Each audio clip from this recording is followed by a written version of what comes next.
we on air? Are we on air? And we are live. We are live. We are live. But We are live. We are live. We are live. What's up, people? You're watching BRUDDC Entertainment. We have a very special guest on TikTok's QUEENJ925. A very interesting woman. We're going to share some life stories, and life experiences, and we hope you guys enjoy the show. Queen J, Joe. Is it you prefer to be called Joe? Do you? yeah. Okay, cool. Tell us a little bit about you in 30 seconds. Go on, wrap yourself up in 30 seconds for us just before we start. Wrap myself up in 30 seconds. I'm a mother to 10 kids. I do paranormal events. I used to be a singer, professional singer. So loads of experience like in jobs and like hair and everything I can lay my hands to, I'll have a go at. Fair enough. I'm just doing a quick sound check back on while I listen back. So loads of experience like in jobs and Fantastic. We are. Do you know I've done interviews before where I've been live for like 40 minutes and no one's told me my mic's on, or no one's told me that they can't hear the other guest, and which is quite infuriating. Okay, let's start with the obvious. Mum of 10 kids. How does that work out? it's a long story. I had 8 on my own, and then my daughter, like, I got into a situation that couldn't be helped, and I ended up having her kids. Wow. Took them on for birth. Wow. I literally 10 kids. All planned? All planned? All the same dad, the eight of them, and then like the two, obviously, they're the same dad from the from the.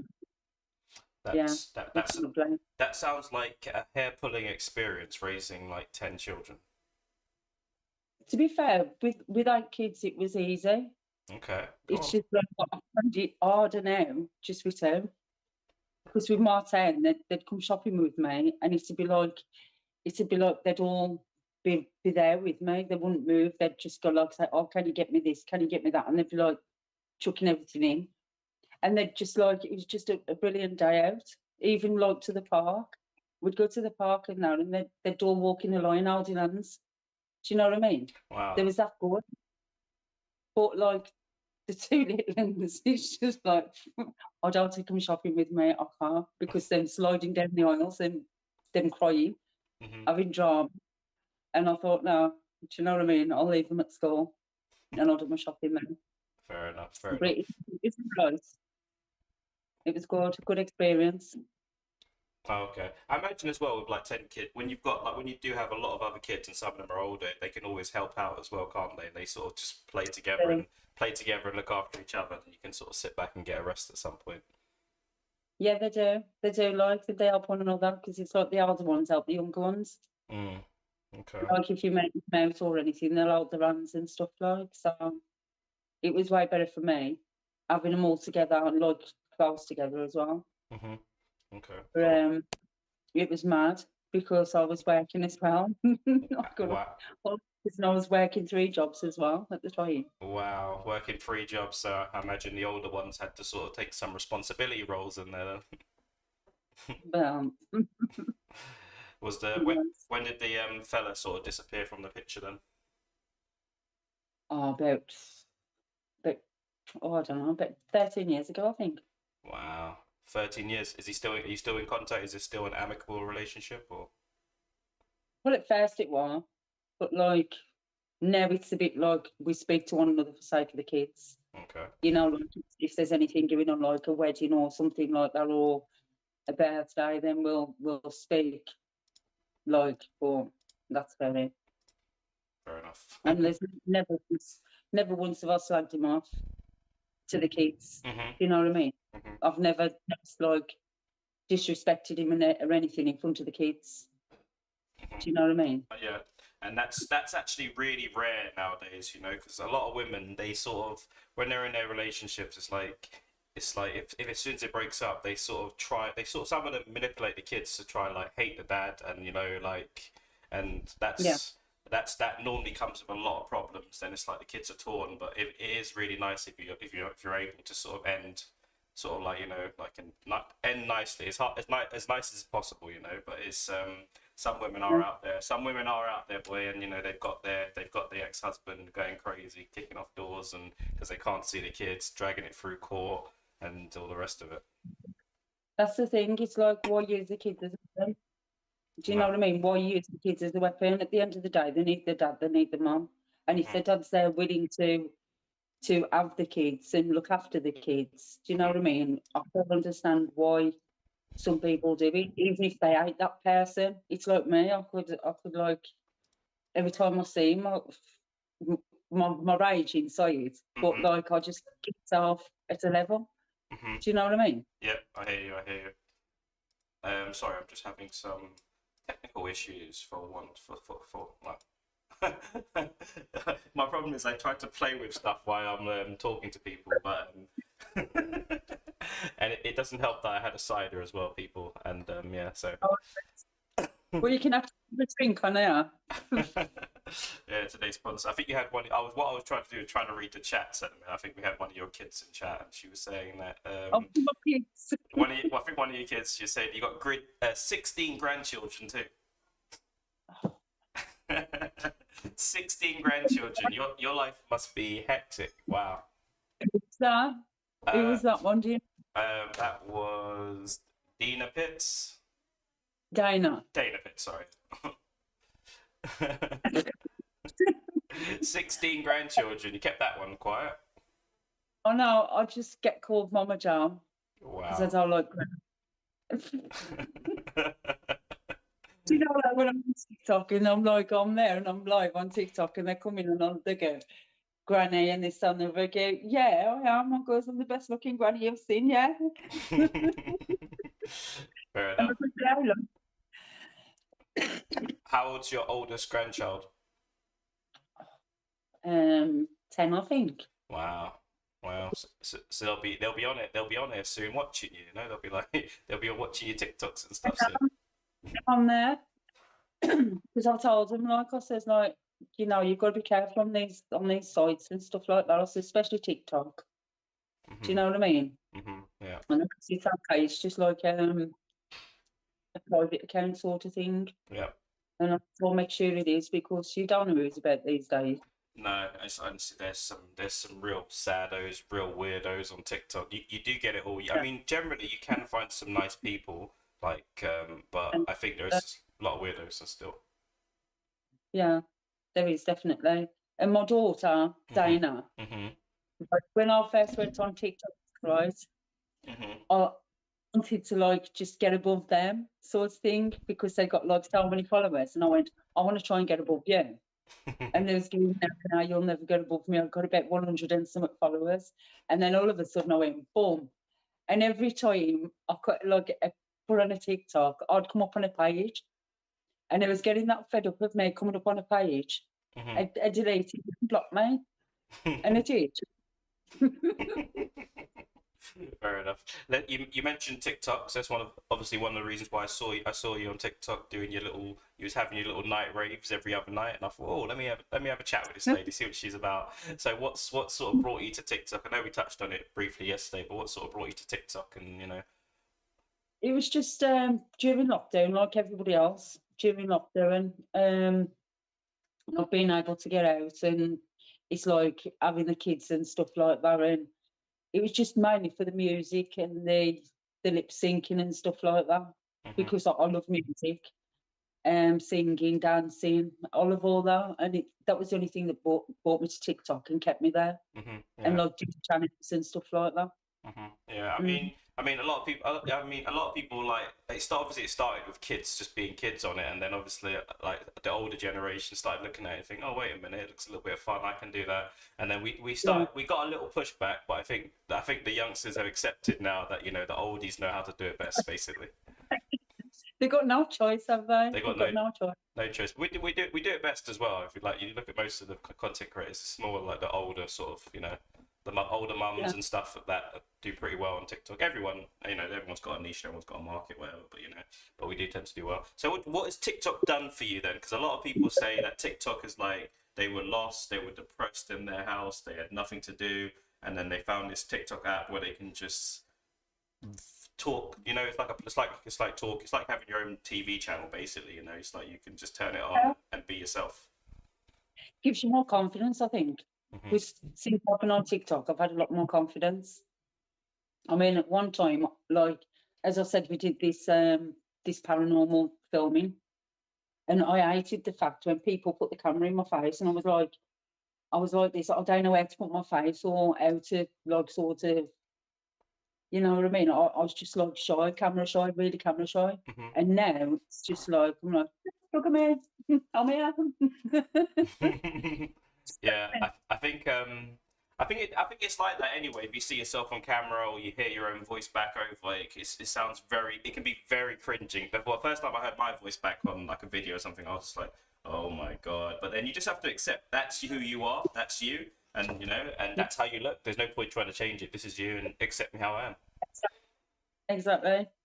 It's just like I can't stand the way I talk because I'm proper like black country, and it's like I come from Tixon. So it's like when I'm talking, I'm thinking, oh, can you understand me? Even Google can't recognise my voice half the time.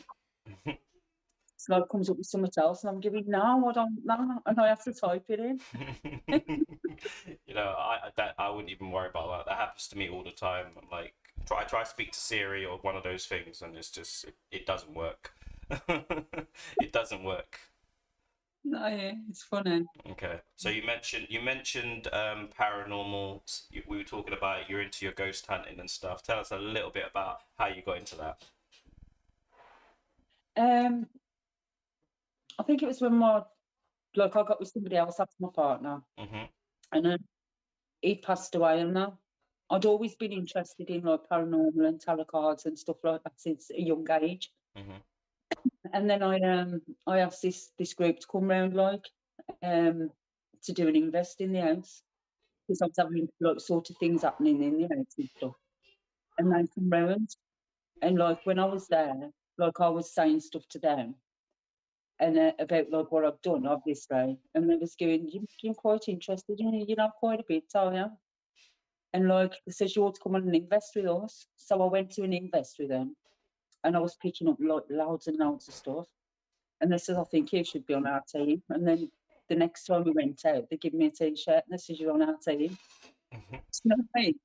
Mhm. And from that, just stemmed from that, like up to where I am now in it. Mhm. I've like a couple of different groups and that, and I'm part of different groups as well as Friends with Paranormal. Mhm. But we've done like the Z dimensions, we've done part of the Paraflix as well, the first episode. But I think we're going back and do more of that because we had really done a lot. Okay. So it's basically like ghosts. I remember you did mention it briefly yesterday that you go to sort of like castles and houses and like you just have to sort of investigate. Like mansions and stuff like that. We did go out the one time to where was it, Cannock Chase. Mhm. You heard about well they call it the Black Eyed Children, don't they? Mhm. But well, I think that's quite a bad name for it. To be Okay. fair, Okay. when I left, I says it should be like the Children of the Forest because like kids had actually been killed and their bodies was dumped there. Oh wow. And yeah, they call it the Black Eyed Children. I mean, lots of people know about it, like, but it's like I thought that's a bad name for them. Really, they should say like Children of the Forest. It sounds a lot better. Mhm. Do you know? Yeah. But we went there, and I picked up quite a bit there as well. Wow. So So is that like walking through the woods at night sort of thing? A bunch of you sort of. it's a bit scary, but Yeah. I think I think I'm scared. I was scared more of people, human people, Mhm. rather than ghosts. Wow. Mad. So have you had any encounters with ghosts? What was that song? Sorry, I said have you had any encounters with ghosts? Yeah, Okay. yeah. Talk to us about that then. We was at the Robin Hood experience in Nottingham, Mhm. It's like a museum thing, and there was only us 5 in the building, and us 5 was sat in one room, and all the devices were going off, like was asking questions and that. And the next door was open, like the door was open, but it had got like a wedge underneath it. And we were saying, like, if you want to come in, knock the door or make some sort of noise, and knock the door. If you want to come into this room with us, knock the door. And the door went bam, just slam shut. And they all run out, like, looking, because they thought somebody got in the building or somebody was in the building. Like, like some went downstairs, some went upstairs, some went in the room and stuff, and there was nobody there. Wow. The front door is still locked and stuff like that. And I absolutely crapped myself. My heart was beating because I thought somebody had got into the building. And I wasn't bothered about it being a ghost. It was just the fact that I thought somebody had got in the building. Because you just don't know, do you, these days? No, no. Is it so? Is it a lot of people have the sort of perception that some of these things are rigged? Like you go to these supposedly haunted houses and castles, and obviously they're tourist attractions as well. So people have got to make their money. So a lot of people would say that maybe they've got rigs on the doors. When we do it, right, if we don't have nothing, we can go to the hauntedest place on the earth, right? Could sit there all night and have nothing, right? We'd rather sit there and have nothing and have a laugh and joke. Do you know what I mean? And just laugh and joke about things and come away with nothing. But then the next time you go, you could have loads. Do you know, it all depends on that night, really. It's like if you get something, it's a bonus. If you don't get nothing, we don't fake nothing. It's like, what's the point in faking things? Do you know, obviously with TV, like, it's entertainment purposes, are you? Yeah. Okay. I mean, I'm definitely fascinated. I've always wanted to do something like that, like go into the woods with a camera and stuff like that, and try and is it conjure some ghosts or something? From the guy the ones, and I've got an imprint on the top of my shoulder. Wow. It's like somebody from like going. It was a big handprint as well. It was like a massive handprint on my shoulder. And I think that's because I went off from the team, and I went somewhere that I shouldn't have gone, and somebody was like, "Stop your car over there," because when I come out, they says to me, "This is is you got a mark on your shoulder?" And I says, "Well," because it looks like an handprint. I went, "Well, I was standing by anybody, so I don't know who I got it." Oh, okay. And that night. Okay. Yeah, I definitely want to check it out. As long as I don't get there and it's not no swingers party, you know, in the woods. No. Yeah. Get there and they'll be like, yeah, just run away in the woods, and then you have to bunch of people running around butt naked in the woods. No, I ain't into that. No, definitely not. No worries. Okay, so I mean, going forward now, just up to now, I mean, any goals, anything you want to achieve in life, anything else? Like, is there anything else for you? What's driving you? Is there any niggles, anything you want to, any itches you want to scratch? I don't know, really. I don't know. It's just like if I fancy doing anything, I'll just go for it and do it. If I fail, and if I succeed, I succeed, I should say. I don't know. It's just. Oh, wait a minute. You used to be a professional singer. I've totally forgotten about that. Professional singer over here. Tell us about this professional singing career. What could have been? Listen to this then. I ain't going to sing it because my throat's a bit bad, but this was me. Well, ages ago. It's gone off, I think. Okay. Look for it on. So, just 1 minute.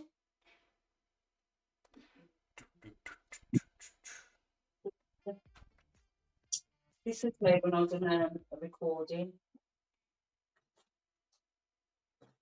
And I first started singing. How old would you have been in this then? About 36. Okay.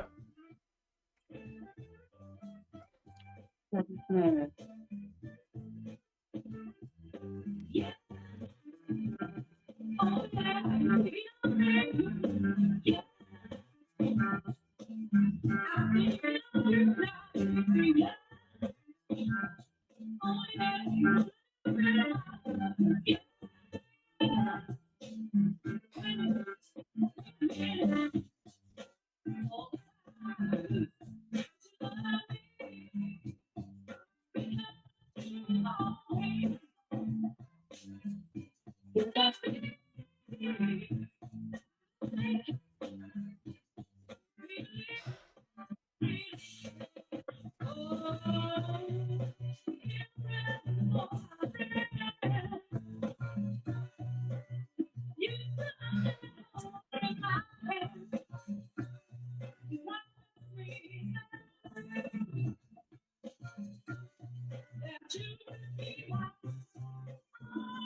It's nice. It's good. I like it. Yeah, Okay. that was a little bit one. No, I'll definitely have to have a look at some videos and stuff if you actually singing that. I think I'll be able to get a better picture sometimes and a better grasp for the sound and stuff. But when did you start singing then? And yeah, when did you start singing? Were you professionally taught or did you just teach yourself? How did it come to be? I was going on these competitions. I was going to like Land Rover Social Club and everywhere, like going on these competitions. And I started off in the Asda in Princeton, Tipton. And I'd done a competition and I come second in it. And then my dad, he paid for for me to go and have a recording done. And while I was there, like the bloke says to me, he says, you know what? He says, there ain't many people who actually come into the studio and they can sing. Do you know what I mean? He says, you can sing. He says, get yourself some cards medal, get this medal, get that, like your posters and everything, and get out and get singing. I went, I don't think I'm good enough. And he went, you are good enough. He went, get out there and do it. He says, there's people out there doing it, right? And they're half as good as you. He went, get out there. And I did, like, I started off like £60 a night and stuff like that. But the more I did it, the better I become, obviously.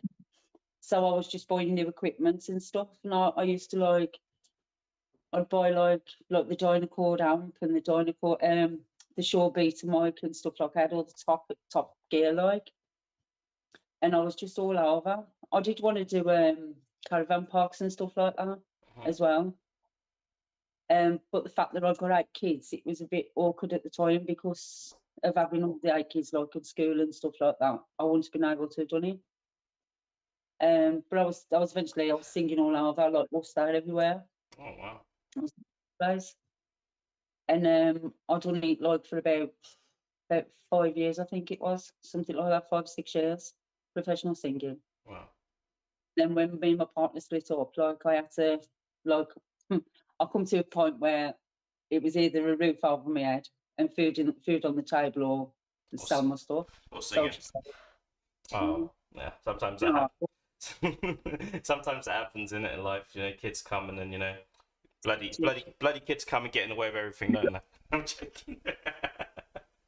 No, but it was either that. It was like keep a roof above my head and food on the table, just like, or keep that and have nothing and get kicked out on the street. Yeah, it was one of them. Yes, indeed. Yes, indeed. That's the type of mother I am. Do you know what I mean? I thought about the kids in the house and stuff. I could have said like, go and live with your dad. Honestly, doing some of these like life stories and stuff. I've literally heard some horror stories. You know, some like how some parents are with some parents just whatever they want is first. You know, chuck their kids in care and for I can't handle it and stuff, and then they look after 2 other kids. Then they have 2 other. They put 1 kid in care, then they have 2 more kids, and they actually look after them, and they've got that poor kid in care and stuff. And I think it's kind of like this the new sort of society and the new sort of like generation of children. It's like it's I don't know. I don't want to say they're soft, but it just seems that they just don't seem to want to put their children first nowadays. It's a very difficult situation going on at the minute. It's a shame, really. Yeah, definitely, because you just because I see it all the time, sometimes, and even with kids with like when they grow up with single mums and their dad just says fuck it, I'm not sticking around, and it's like you see them kids and they're like on school days and stuff like that, on school play days and parties, events. They're like, "Where's my daddy?" and stuff like that when they see people with their dad and stuff like that. And it's quite horrible to see, and it's quite sad to be fair. It is. It's a shame, man. It's a shame for the kids. 'Cause Hmm. I think the dad should like stand the ground and like be there for the kids Hmm. and Definitely. not bring up the kids in like 16, 17. Yeah, it's Do you know what I mean? Like yeah, they start to have something to do with them because they're older. They yeah. should be there for like even fight them in court if they've got to, Mm, and do what they've got to do to get the kids. yeah. I mean, Do yeah, I do get that, yeah. But some men at the minute are basically saying that they're getting involved with certain women, and the women are putting like restrictions, and it's like everything's fine until maybe they get like another partner, and then the mum's like, nah, I don't want you around the kids, and blah blah blah, and it sort of creates a madness, and then they have a kid with a new woman, and then they don't have time for the other kids, and it's like it's just back and forth. It's just these situations just happen. Don't they? It's just mad, eh? It is mad. It is It indeed. is. It is indeed. It is indeed. So your TikTok schedule. Tell us a little bit about your TikTok schedule while we're heading towards the end of the interview.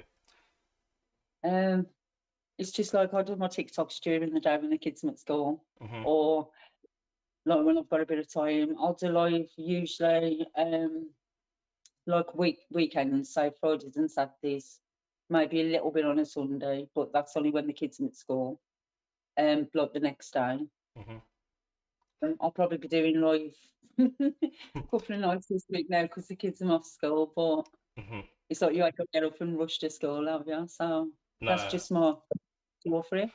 What And you then like? What do you prefer it when the kids are at school or when they're on holiday? on holidays. Do you know some people say the opposite. Some people are like, I can't stand the holidays, man. I've got to look after my kids. And they're like, get out the house. Where I live, right, I've Mhm. got a big hill to climb, right, because I live in Shropshire, not Mhm. West Brom. I used to live in West Brom, but I live in Shropshire. Mhm. Right, so we have to climb up an hill, right? Every morning, and by the time you get to the top of this hill, I can't breathe. I'm like, oh God, I can't breathe. I'm up to myself, I've got stitch. Right, everybody does it, not just me.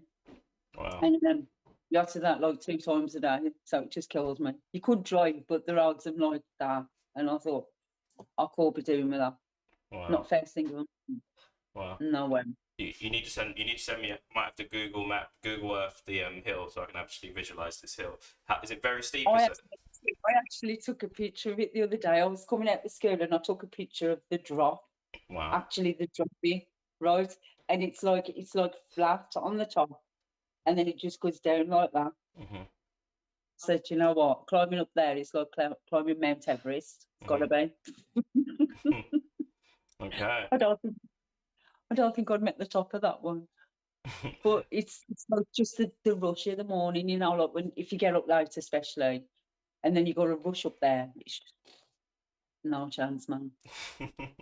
I'll have to see this for myself. Okay, you've been a fabulous sport. We're coming towards the end of it, so we're going to end it with 2 questions each. You're going to start. You can ask me any question you want, and then I'll throw 2 questions back at you. Any questions I want, within reason, And, obviously. well, what do you do apart from doing this? I work in recruitment. Recruitment. I have a recruitment company within the healthcare sector. Really? Yeah, You do that? yeah, and also I have recently become an OnlyFans manager as well. Oh yeah. I've I recently want. No. I've recently become an OnlyFans manager as well. So yeah, it. How do you sign up to that? I want to go on. Do you know I've got some decent pictures I have. I could We can certainly talk about that off air, and when your children maybe aren't what, maybe when your children aren't watching, and be like, "Mum, you ain't going on OnlyFans." I bet these are killing themselves laughing at me because I just don't care. I really don't care. I've got to a stage in my life where I just don't care. Yeah, and You know what I mean? a lot of women are doing that as well now. To be honest, I've noticed, and I've just sort of got thrown into the industry. It's like because obviously I went through a stage where I was interviewing. I would interview everyone, but I went through a stage of interviewing about 10 OnlyFans girls all at once, like in a row, and then it was just like they were just telling me stuff, and then they was asking me for advice, and I thought, let me have a look at this, and then I started like just checking their accounts and everything for them, and then it ended up just basically turning into management, basically, and then yeah, I mean, it's very it's very rewarding, and it's like you'll be very surprised to you'll be very surprised like how it works. You know, like a lot of women are actually making a lot of money just showing pictures of their feet. You know, and Exactly. I could show a picture of my face. You know what I mean? I could just paint my toes, my toenails up. I've only got a size 4 foot, so I'll be all right. mhm, Do you know what I mean? mhm. And some, and then what makes me laugh is like I hear some women, they're like, no, I wouldn't do OnlyFans, and then I look at their TikToks, I'm like, Ex- you're basically doing OnlyFans for free, basically right now. Exactly. They got their boobs out, they got their butts out, they're doing all the poses that the men want to see. You know. Someone's crying. Someone's crying. Dana's crying in chat, by the way. She's not. I don't know if she's too happy about I'm better laughing. I'm better laughing. I'm better screaming. Fair enough. Fair enough. So you asked me my question. What do I do? I'll ask you a question. Something you know now that you wish you knew 10 years ago. Something I know now that I wish I'd knew 10 years ago. Hmm. Oh. Um, I don't know. I can't think. That's sorry. So that. Being as educated as what I am now to when I was 10 years ago, Okay. Explain that. Divulge bits. Explain a little bit more about that. because I've got a lot of qualifications now. Okay. What did you do? What did you retrain as and study? Everything, everything. I've got health and social care level 3 diploma, domestic abuse level 3 diploma. I've got loads. I've done mediumship, healing, crystals. I've done everything.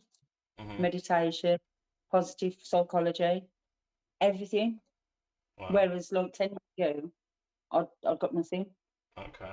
And what made you want to start retraining and doing stuff? Was it just So I never had nothing. I never had no qualifications. Like when I left school, I had no qualifications. hmm And obviously having the kids and stuff like that, every time I went to try and do something, I'd get pregnant again. And so I was like, kibosh and everything. And actually I wanted to always be a midwife when I was younger. hmm And my daughter Dana, Elvergery, her friend Chloe, I gave birth in my front room, Wow. and I have the baby. She went out and left me. I went because I was in pain, and it was 4 weeks early. So like they was just saying, no, I've not bath and paracetamol, and like I just had like got the baby that I had like, hmm and I said, should I feed her? And I put her down, and I kept looking at the clock, and I'm thinking, them contractions are coming pretty quick. So I put the baby down and I went, I said, I can feel something. I says, give him check yourself, Chloe. I says, just have a look. Like, I don't know. And then I just heard her waters go. So I just dragged her in the front room, put her down. I went, pull your pants down, let me see. And I pulled the pants down and the head was there. Oh, bloody I was like, oh my God, oh my God. And I just turned into somebody demonic. I was like, I need an ambulance now. hell.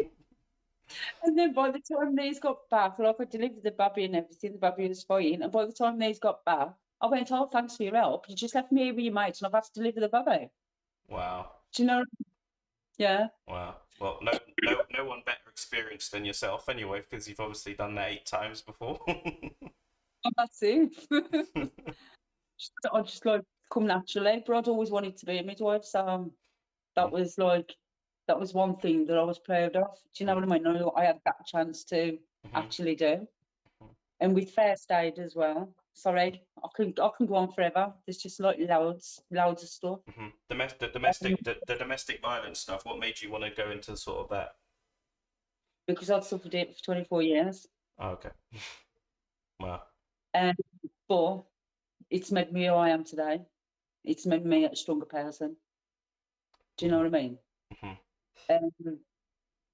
I think you felt like I used to fight back, like, but like there comes a point in your life where you can't do it no more. Mm-hmm. You know, you're thinking, you know what, if you're going to hit me, just hit me. I'll just call be bothered with it. That's a Do horror. you know? I just can't like put my head around it. Like, you know, how some people are able to do that. You know, to sort of like control their women and stuff when they feel they have to hit them, and then obviously like just like recently, I interviewed a girl. She's only like 18, and she was what she had been through was like she's got 2 kids and she's 18, and what she had been through in her short lifetime, I was just like, oh my god, like how is there so many like evil people out there that just like There need is. need to beat women. Like, I think that's probably the lowest. Like, it's probably the lowest thing you can do. It's crazy. I think it's just all about like the control and that. I It, mean, it's it like controlling somebody. yeah. It's there's that, but I mean, it's like a defenseless woman. You're just sort of like whacking around, sort of stuff, and like the mother of your children as well. I mean, it's really it's really hard once to get your head around how people are able to do that. It is bad. It's a bad situation. Hmm.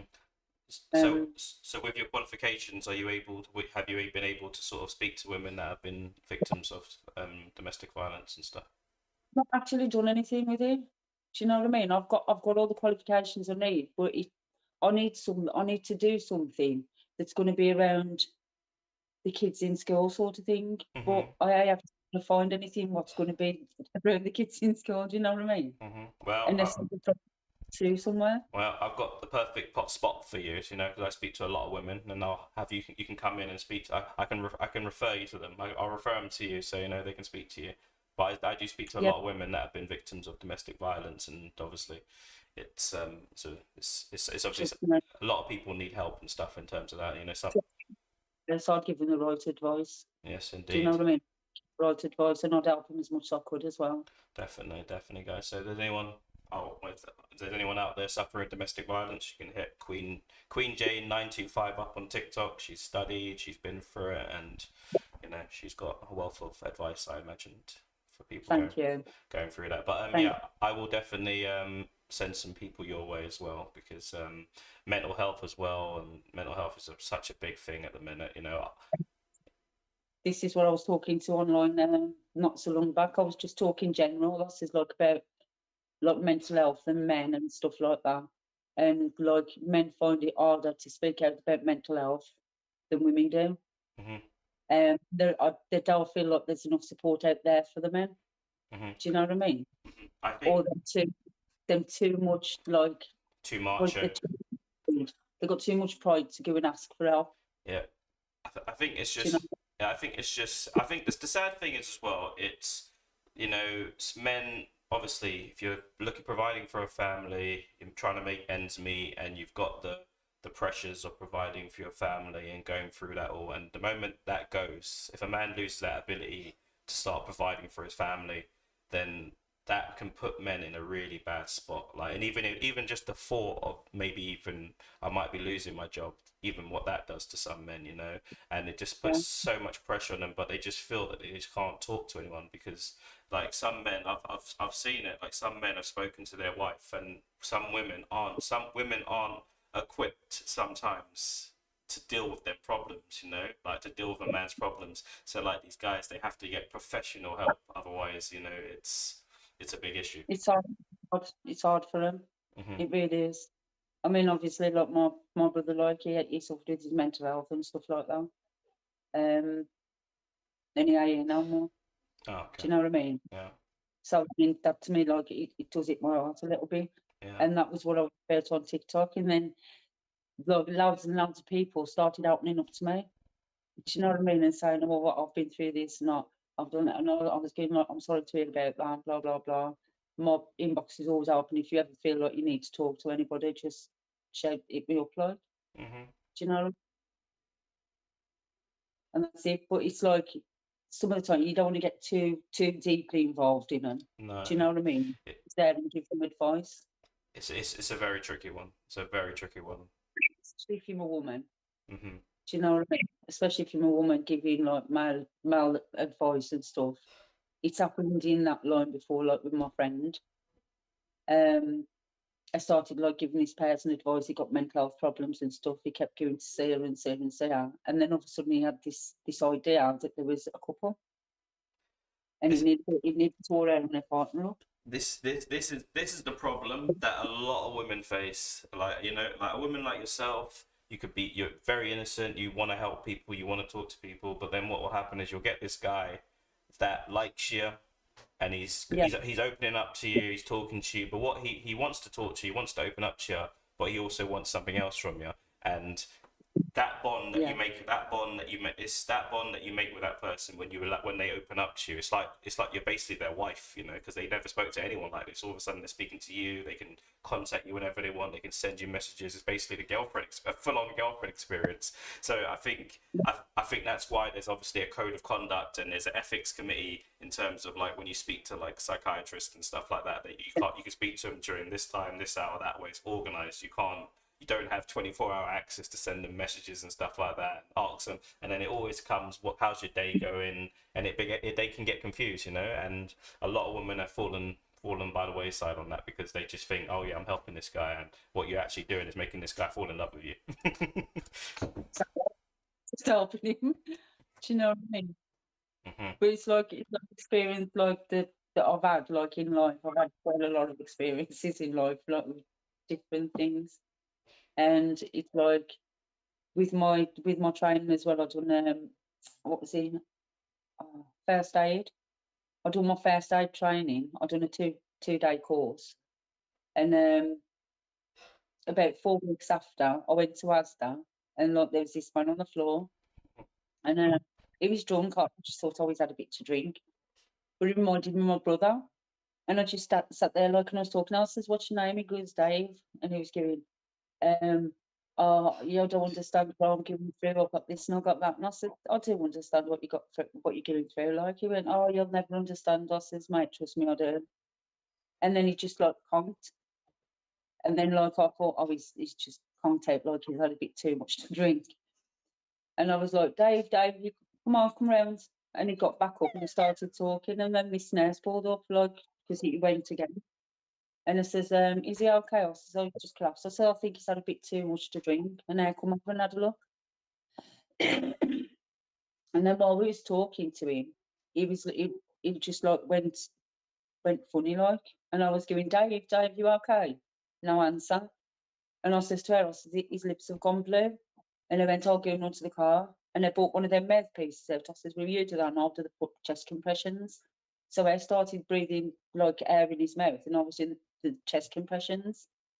And like when the ambulance got there eventually, um, they got him up on like stretcher, and he was like talking, and I was just like went, just burst out crying. Wow, wow, Yeah, I bet. actually saved his life as well. Wow, wow. It's So, always nice to have that first day training, because then you feel confident, especially when you've got children and stuff. But wow, to actually put it in practice and save someone's life, that's incredible. Yeah. exactly, and I never thought I'd use it. Do you know what I mean? But I'd had that training, and I thought, oh, well, it's good knowledge to have, because like if anything ever did happen, it's that good knowledge and stuff. But I never expected to actually bring somebody back to life. Hmm. Do you know what I mean? I was like, shit. Wow. Yeah. That's a surreal experience. How did that make you feel? You must have been feeling weird for like ages after that. Emotional, Yeah. emotional. I felt really emotional. It was just like it was something like, do you know, it's like shock. Hmm. It's just like, God, I just actually brought somebody back to life, and it was just like I was crying. I was literally crying. And then a couple of weeks after, we see him walking, and I pat my own. He went, "Oh bloody hell!" He said, "Give me an heart attack." And he goes, I says, "My mum saved your life the other week." And he went, "Was it you who was pumping my chest?" And I says, "Yeah." He went, shake me hand. He went, "I'll buy you some flowers and a chocolate." I says, "Don't worry about it. I'm just glad to see you walking." Wow. Wow, that is a surreal experience. Jeez. Yeah. So I've had like a lot of experience, like at different things in my life. So I'm blessed. Oh, Do you know what I mean? definitely. That takes some doing. And no better way to end the show with the mighty Joe that saved someone's life. Joe, it's been fantastic having you on. We will talk off air about the other stuff. Any last words? Any feedback for me? Anything I can do to make my entertaining show slightly more entertaining? I think you're doing everything that you should be doing, to be fair. You really are. Oh, Like, stop it! Stop it, Joe. no, you're not doing everything that you need to be doing, to be fair. And Okay. you're trying to get people on with different people. So Yeah. I think you just need to keep like pushing it more onto TikTok and that. Yeah, I think Yeah. I do think I need to do that because it's I do need to get more exposure for my interviews because I obviously when I first started I thought to myself, what is everyone else is interviewing celebrities, famous people, blah blah blah, and you know it's interesting, but it's kind of like what about the everyday person that you speak to? And you know, there's everyday people out there with brilliant stories like yourself. You've come on, you told a fabulous story for 45 minutes. Wow, the time has flown. And you know that's more important to me. You know, just to sort of like speak to like you know the normal people walking around living life. You know, and rather than the up and coming celebrities. I obviously I won't turn people down, but obviously the main thing for my channel for this channel is obviously just like a channel where you know just generally people can come open up, tell their story, you know, and I hope that I've allowed you to do that today. Yeah, you have. And thank you very much. It's given me a little bit more confidence as well. Yeah, Like, the more you talk, the better it gets. Look, you can't stop talking now, can you? that's the only thing. Once I get talking, that's it. And if it's something I'm passionate about, I'll shut up. So if there's any sponsors out there that wishes to sponsor us, like Wednesday Paranormal, we've already got one sponsor. We're looking for more. So Okay. I could be the paranormal. Definitely, definitely. Everybody, this is BRUDDC Entertainment, the people's channel where we talk to normal people, everyday people, share some amazing stories. If you guys want to come and get involved, just hit me up and we will make it happen. Fantastic round of applause for Joe.